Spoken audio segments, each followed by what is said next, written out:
Hello, everybody. I realised that one thing I hadn't been doing, and the professional meditators would point this out.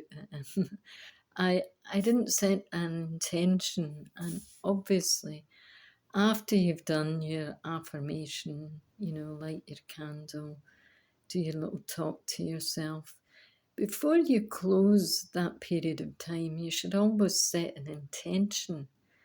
And otherwise, it's more difficult to sit down and write your priority list of things that you need to do to sort out what you'd like to do in your life, or remove the blocks that are happening in your life to stop you from doing what you would like to do for your own happiness and others.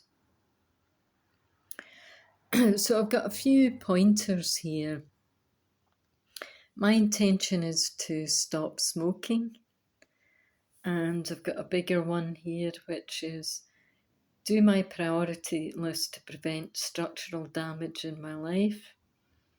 Yeah, I mean, that can happen when you get sort of diverted from the ordinary things in life. It's not always good to pursue a goal that isn't practical.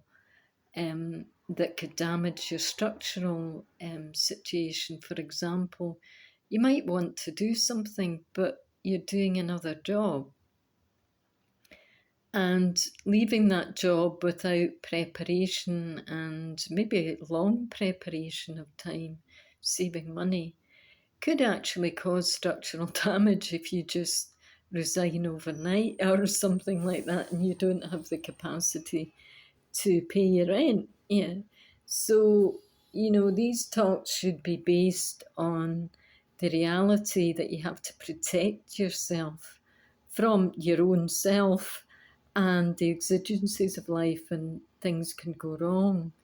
So, keeping a middle road and a balance, I think that's why I was erring, if you like, towards, not that it's wrong, but going towards Buddhism, chants, because they're a shortcut to discipline. It reorganizes the brain during, for example, a panic attack. If you're getting panic attacks and you can't breathe and you don't know what to do, sometimes it's quite good to have a little mantra. Some don't need to have the complication of learning Buddhist chants that in a different language. Why should you? It could just be give me a happy day. I don't need this. I can do that.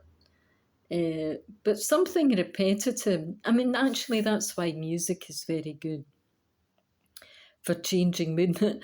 A lot of songs are like mantras. They repeat the same thing over and over. And I think that's why people do resort to music. I don't see anything wrong with music in a spiritual sense because it's a good thing.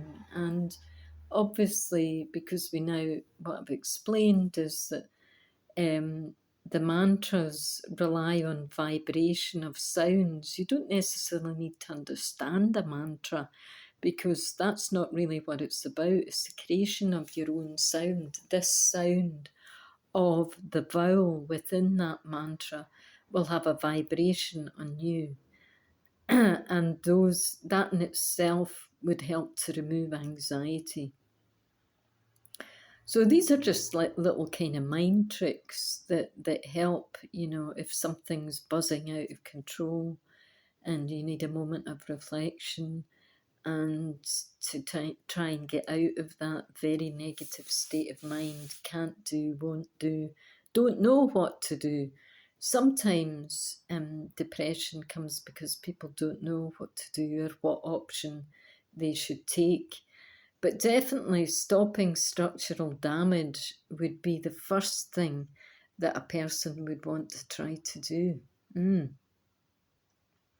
My thoughts. So you don't need to trammel yourself, Scottish word, get trampled down with difficult things to learn. Although as you get along the path, you might want to learn some mantras just because they are helpful. And I listed what they were, and I'll go through them in a minute. I also realised the other thing, you know, you don't need to get stuck in Buddhism. You could be a Christian, you could be a Muslim, you could be any other faith, Zoroaster, um, Zoroaster, Zoroastrianism. They would like the candle here for sure. It's a bit of a messy candle. um, and all sorts of different approaches to this. And maybe you don't have a belief, but you still might want to try counteracting, instead of counteracting anxiety and panic attacks with smoking and or alcohol, you might want to try it with something else. And vibration, it's very good at that. It just changes the atmosphere, it causes waves. And so the other thing I realised was I hadn't brought in Buddhism, not Buddhism, Druidism, because that's also another philosophy. It's very earthbound. It's about bringing in the spirit of the earth into your sort of daily business, the spirit of the oak tree, the unity of the planet. Other religions do that as well, not forgetting my own, the Baha'i religion. That's about the unity of all religions, that all religions come from the one source. And Druidism has a kind of concept of the unity of the earth and the unity of human beings together on this earth. And so, therefore, what I have brought into these chats is earth itself. And in there are some seeds from the Holy Isle in Scotland, from the Buddhist temple there, where they were just selling a collection of seeds, the Samiling tradition. And so I'm hoping that as we go along with this, maybe they'll bud, maybe they'll start to grow. If not, oh well, I tried. The other meaning of the chant that I wanted to explain was Namyoho Renge Kyo, on a very messed up card here, and turn over and it gives you the meaning. I think it's important that people understand the meanings of things. Based upon the Lotus Sutra, Nichiren Daishonin in 1212 taught that all life inherently contains the potential for Buddhahood, a state filled with wisdom, courage, and compassion that can be revealed by chanting Nam-myoho Renge Kyo. As we chant this phrase, the Buddhist state, quite naturally emerges from within, enabling us to draw on limitless inner resources and actively contribute to a creative and peaceful society. And that goes swiftly on to my intention, the second intention, which is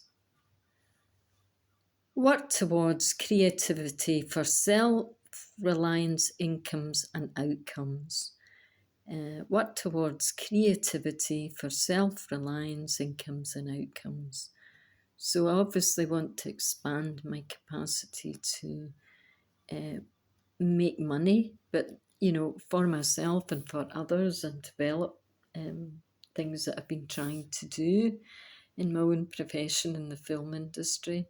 Very, very slow is the development path. I haven't raised any money for any of my particular projects I'm developing. So, I need to create the atmosphere to do that. I'm going through all my stuff of 20 years. That has gotten in the way. It's a long process, but it's continuing. So I'm going to end this by reminding people to set an intention, do your priority list, and work towards creativity. And hopefully chanting can help you do that. It might not, but make up your own riddle or mantra yourself if you want to. The last mantra, which I'm not sure which tradition it comes from, it's Indian, is an easier one that people might find is so easy that they might resort to this one, which is Satanama. Satanama. And it translated, I think, from Sanskrit or Indian is infinity. Ta is life. Na is death. Well, that's kind of obvious. Na, no, death, the absence of something. And ma, rebirth. The ma is mother, ma. My ma, in Scottish, the word ma is mother. So rebirth would be the mother. So these words actually come with a vibration. And that one has the letter A in it, which I find is interesting because that symbolises the crown chakra sound of A sharp. Ah, ah. So that's a very interesting chant. Maybe we can go out on that one. Satanama, Satanama, Satanama, Satanama. And tomorrow I'll try and look at, find out what tradition of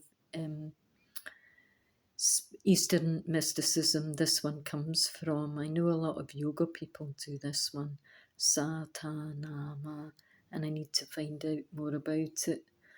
I am not a font of wisdom and I don't know everything, and I'm sure I would like to hear from people about their own inner chant. That might not be anything to do with Buddhism or religion or Druidism or anything else, but I would be interested to hear it. Thank you very much, and I'm going to go out with the bell today.